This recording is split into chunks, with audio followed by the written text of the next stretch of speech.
Nasci em Lisboa, a 8 de setembro de 1819, e faleci na mesma cidade a 22 de janeiro de 1887.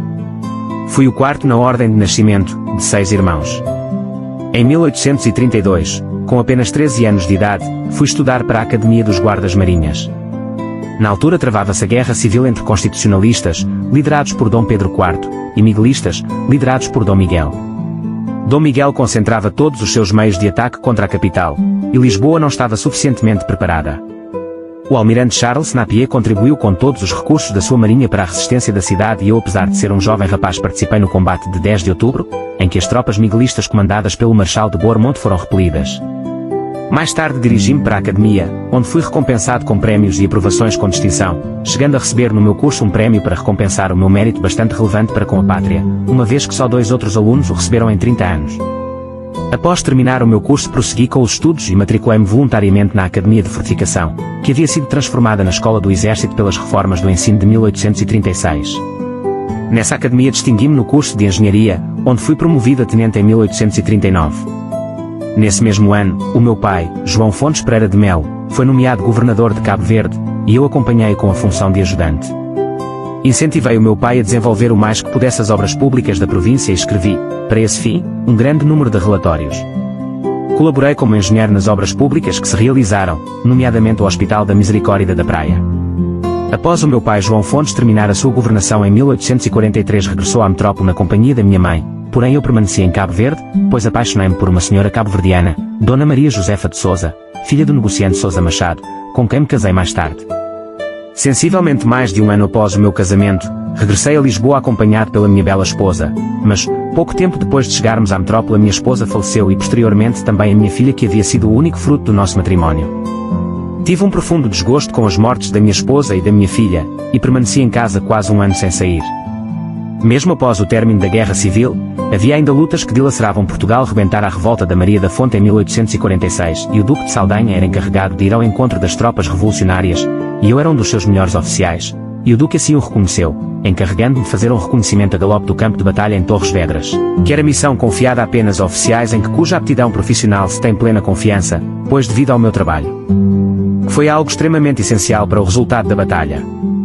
Desempenhei a tarefa que me foi atribuída com bravura e acerto, tendo o Duque dito, tempos depois, que a vitória de Torres Vedras se devia em parte a mim, que era um jovem oficial, porque o excelente reconhecimento que fiz servira de muito ao general para a escolha e estudo das posições.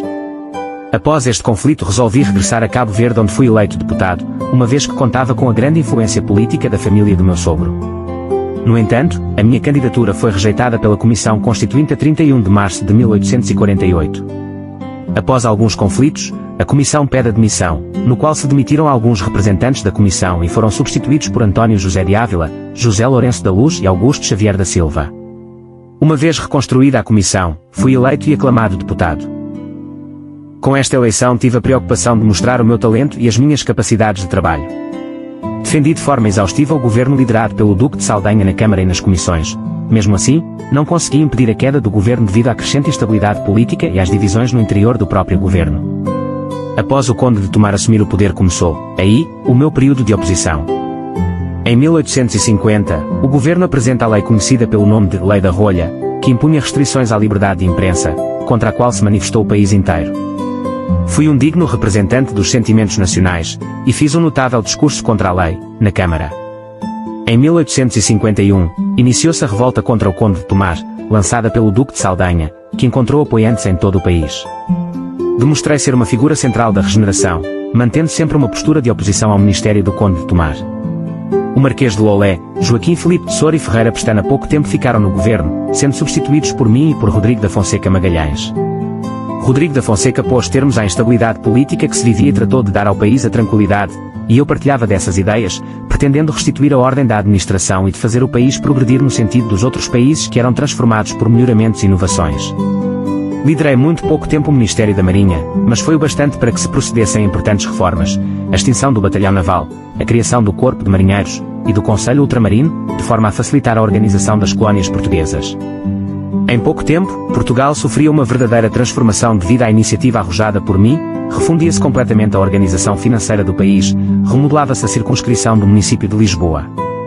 Criei o Ministério das Obras Públicas, que foi gerido por mim, dando um impulso enormíssimo à construção de estradas, introduzindo os caminhos de ferro em Portugal, criando o estudo da indústria e da agricultura em Portugal, fundando o Instituto Industrial e o Instituto Agrícola. No dia 15 de novembro de 1853, morreu inesperadamente a Rainha Dona Maria II, tendo o seu filho primogênito, Dom Pedro, apenas 16 anos. O Conde de Tomar e o Conde da Taipa preparavam-se, agora, para formar uma oposição forte, aproveitando-se do enfraquecimento do governo, mas bati-me na tribuna, enunciei não só os serviços que a minha administração prestara aos empregados, podia lembrar que tinha gasto 400 contos em obras públicas, mas que construíra 460 km de estradas, e tinha 120 em construção, edificara 17 pontes, assegurara por meio de subsídio a navegação a vapor no Tejo e no Sado e entre Lisboa e os Açores, que... Finalmente não só contratei a construção do Caminho de Ferro Internacional, mas também introduzi em Portugal a telegrafia elétrica, estabelecendo uma rede telegráfica.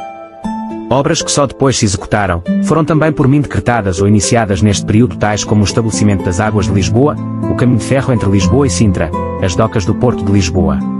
Tratei aí de restabelecer o crédito do país no estrangeiro. Como condição para que a Bolsa de Valores londrina desse cotação aos fundos portugueses, vi-me forçado a criar novos impostos. A oposição conseguiu, com efeito, aproveitar para agitar o país. Sem condições para governar o país, o governo demitiu-se a 6 de junho de 1856. Sucedeu-lhe um governo liderado pelo Duque de Lolé, que logo anunciou que o seu programa era o mesmo dos seus predecessores. Quando o Duque da Terceira voltou ao poder em 1859, chefiei o Ministério do Reino, gerindo por 16 meses. Deixei a minha passagem pela pasta marcada, novamente, no país, fui responsável pela implantação da Lei Eleitoral de 1859, mais liberal, pela transferência do Conselho Superior de Instrução Pública de Coimbra para Lisboa, a passagem da Escola Politécnica para a jurisdição do Ministério do Reino, a lei que concedeu pensões aos que se tinham distinguido na verdadeira campanha contra a febre amarela, a restauração do Mosteiro dos Jerónimos, a criação do Hospital de Dona Estefânia. O Duque da Terceira falece em 1860, deixando o governo sem presidência, que resolveu pedir demissão. Sucedeu-lhe, novamente, o Partido Histórico, com um governo encabeçado pelo Duque de Lolé. O mandato do Duque de Lolé, todavia, coincidiu com uma série de infortúnios. Morreu o infante Dom Fernando, logo depois o rei Dom Pedro V, pouco depois o infante Dom João, e o infante Dom Augusto chegou a estar, por assim dizer, moribundo. O povo, suspeitando crimes, envenenamentos, tumultuava em torno do paço, e acusava os ministros. Apesar de eu encabeçar a oposição, demonstrei o meu caráter ao não me aproveitar da situação, dando apoio, ao invés, ao governo. A 13 de setembro de 1871, o Partido Regenerador subiu novamente ao poder, formando-se o primeiro governo a que presidi. Este governo reconstituiu o país, que a revolta da Janeirinha e a série de governos efêmeros que dela resultaram, desorganizara completamente. O crédito e a riqueza pública elevaram-se rapidamente, e o país com plena confiança no futuro. O meu governo conseguiu ainda remediar os efeitos da crise bancária de 1876. O governo demitiu-se em 1877, deparando-se com uma certa dificuldade nos debates parlamentares, sendo chamado o reformista Marquês de Ávila a constituir governo, que só durou um ano.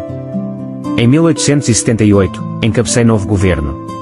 Em 1880, tomei posse da presidência da Comissão Central 1º de dezembro de 1640 de 31 de janeiro de 1880 a 22 de janeiro de 1877.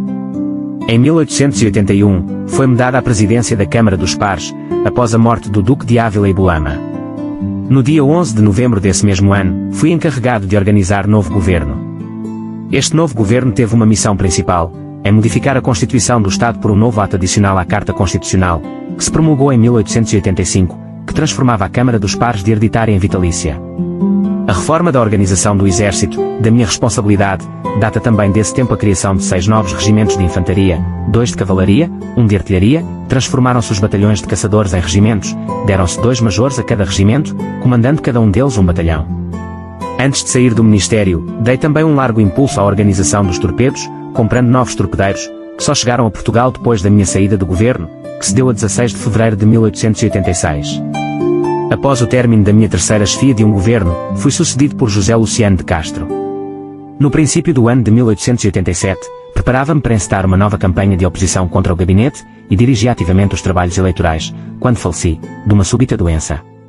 Morri com 67 anos de idade, a 22 de janeiro de 1887, no Palácio do Pátio do Tijolo, número 6, Freguesia das Mercês, Lisboa, onde residia. A minha morte causou sensação, tanto a amigos como a adversários, e a minha falta foi geralmente sentida, porque se perderam dos maiores estadistas de Portugal. Encontro-me sepultado no cemitério dos prazeres, no jazigo da minha família.